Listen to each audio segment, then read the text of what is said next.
আসসালামু আলাইকুম প্রিয় বন্ধুরা, আমি আবারও খুঁজে পেয়েছি সেই সফলতার মানুষটিকে, আব্দুল কুদ্দুস সাহেব। ও তার সেই সফলতার কে কেন্দ্র করে যে উনি একটি বাগান তৈরি করেছেন, আপনারা জানেন, টমেটো বাগান। তো আজকে এই বাগানটি আপনাদের সাথে ঘুরে দেখব ইনশাল্লাহ। সবাই মিলে অপেক্ষায় থাকবেন। তো বন্ধুরা, এই দেখুন কত সুন্দর কফি হয়েছে প্রত্যেকটা গাছে। মাশাআল্লাহ, মাশাআল্লাহ, মাশাআল্লাহ। প্রত্যেকটা গাছেই কিন্তু কফি এসেছে, অনেক সুন্দর। এই দেখুন, এই দেখুন। তো আমরা চলে যাচ্ছি এখন কুদ্দুস সাহেবের কাছে। দেখা যাক এই সফলতার পিছনে আসলেই মূল রহস্যটা কি, আমরা একটু ওনার কাছ থেকে জানবো। এটা হচ্ছে টমেটো। মাশাআল্লাহ, মাশাআল্লাহ। মোটামুটি অনেক সুন্দর বাম্পার ফলন হয়েছে টমেটোর। এখানে আছে ফুলকপি, টমেটো, এই যে টমেটো,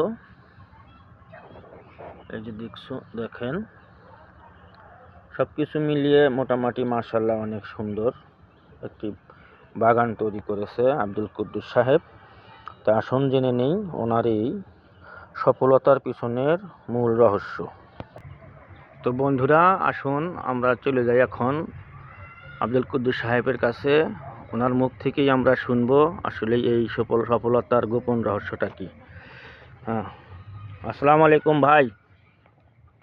ওয়ালাইকুম আসসালাম। আচ্ছা হাজি সাহেব, আপনার এই যে কিছুদিন আগে আমরা দেখছিলাম এই যে টমেটো গুলো, তারপরে ফুলকপিগুলো আপনি লাগিয়েছেন, হঠাৎ করে এত সুন্দর বাম্পার ফলন, আসলে এর পিছনে কারণটা একটু আমাদের বলেন।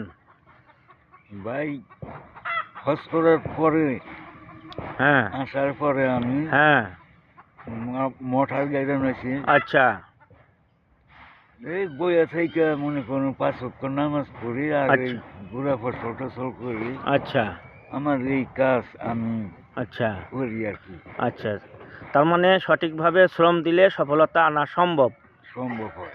আচ্ছা, যাই হোক। তো বন্ধুরা, আসলে এটি হচ্ছে সফলতার মূল মন্ত্র, যে আমরা যদি সকলেই সঠিকভাবে পরিশ্রম করি, সফলতা আমাদের জন্য অবশ্যই অপেক্ষা করতেছে। তো আমরা চেষ্টা করব সবাই যার যার স্থানে যে যে কাজই করি না কেন সঠিকভাবে শ্রম দিব, এবং শ্রমের মর্যাদা মহান আল্লাহ তাআলা আমাদের অবশ্যই দিবে। ধন্যবাদ।